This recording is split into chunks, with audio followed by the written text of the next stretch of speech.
up, what's up, what's up, what's up? Good morning, good afternoon, good evening.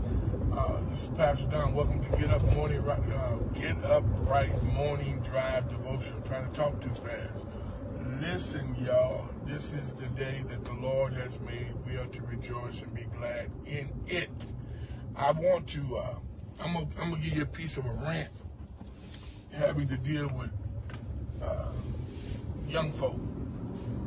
Isn't it amazing how these young folk think that us old folk are so old that we don't understand nothing to do with life, because what they're dealing with is the new version, and what we dealt with in our, when we were their ages, and when we were much younger, we dealt with similar situations, and they think that we are so far removed that we don't know how to handle it. We don't know how to deal with it. Back in y'all day, they didn't do things. Case in point, I was on one of my children years ago, and I'm like, when are you gonna go put in job application? When are you gonna go find a job? I said, what do you mean go look for a job? I'm looking for a job. You ain't left the house. What do you mean you look? I said, they don't do that anymore, Papa. Everything's done via computer. You interview, you do everything. I'm like, what? You mean tell me y'all don't do it? We used to have to if we didn't have transportation, we had to get on a city bus, sometimes ride your bike down to wherever you were going to apply, be sweaty, hot, and all that good stuff. But you're applying. Well, things have changed. But there are some things in life, watch this, I'm getting ready to say something. The same response is applicable. Hello now. Some stuff, the way we responded to it, the way we handled it eons ago, is still applicable to today. One being that, you know what, every time somebody says something to you, you ain't got to have a response. Well, that's something I'm still battling with, because especially if you're lying on me, I want to respond. And then with the scripture that just keeps body slamming me is, if you would just hold your peace, God will fight your battle. Man, that's a struggle within itself. Do unto others as you have them to do unto you. Even, watch this, let me paraphrase, even if you have proof that they've wronged you, still do unto others as you have them to do unto you. Y'all hear me? I'm telling you, it's hard as can be when you have been wronged to continue to, watch this, be able to treat them right. But with Christ, all things are possible. So don't. It may be hard, but it's not. Watch this. It's gonna be good. It's not impossible. You hear what I said, family? I don't care what it is. It may be hard. It may be uncomfortable. It may even make you angry to have to do it. But it's not something that you cannot do. So please keep dealing with those emotions in this way. God, I need you to fix me. God, I need you to help me, because I'm at my wits' end. I'm about ready to, bust a move on somebody. I'm about ready to say some stuff that they didn't expect me to even be able to say, and or that I still say. Hello. So it's going to flip. It's going to turn, but it's in due season. And the Bible says you'll reap, but you can't faint.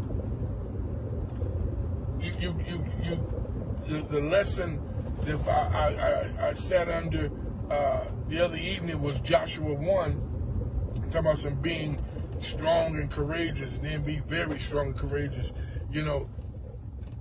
There's a promise in there. As I was with Moses, I'll be with you. But there's a condition in that.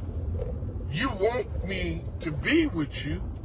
You want me to allow you to be victorious, but you want me, God, being God. You want God. We want God to do all the work. He said, no, I need you to be strong and be courageous. And I need you to be very strong and courageous, because there are going to be days and there are going to be times when you don't want, listen, you don't like folk. You don't want to be around folk. especially when you have the goods on them that they've done something that's ill will towards you. I don't want to be around them. And then we fall right into this trap. We let what somebody else did to us cause us to treat somebody else who's innocent, who has nothing to do with your situation. We treat them bad, predicated on what somebody else did to us. Y'all, that's a trick of the enemy. Okay? So, these young folk think that we let them think what they think, but just know this. With loving kindness have I drawn thee. So sometimes we just got to love the hell out of them. Literally. Love the hell out of them. And I'm talking about even those that you parent, those that you pastor, those who are maybe even in your profession, whatever the case may be, just love them. They'll come to the conclusion that you know what you're talking about. They'll figure it out. They'll figure out that what you said was true. They'll figure it out. And here's another nugget I want to share with you. It ain't always young folk that bring gray hairs in your head. It's these old folk who don't want to change. Yeah. Old people who stuck in their ways. Yeah, sometimes it can be them. All right. So I know I was all over the place, but I hope I said something that, wow, this place is packed. That has encouraged you, that has allowed you to just kind of sit back and let some things marinate in your spirit. There's always someplace else, another way to look at things, and there's always a different place to go when you feel like you've exhausted all your measures at this point. Case in point, the place I want to go to, the line is extremely long. So if I just go around the corner and hit a couple blocks, I'll go to the same place, different location, with the possibility of less wait. But if it gets to the other place, watch this, and I gotta wait a long time there, then it may be advantageous that I just wait. And I did a long piece some years ago about waiting, and every now and again I revisit that. But there's nothing wrong with waiting. There's absolutely nothing wrong with waiting. You just gotta be willing to wait. I ain't gonna get distracted any more than I've already have. I've been all over the place. It's gonna be all right, y'all. We're gonna have a great week. We're gonna have a great day. We're gonna have a great month. We're gonna have an even greater year. We're gonna have a strong finish. Hear me? Because we're one body strong. When I say we're one body strong, the body of Christ. We're one body strong. All right? God bless you. Have a phenomenal day. I love you. Peace.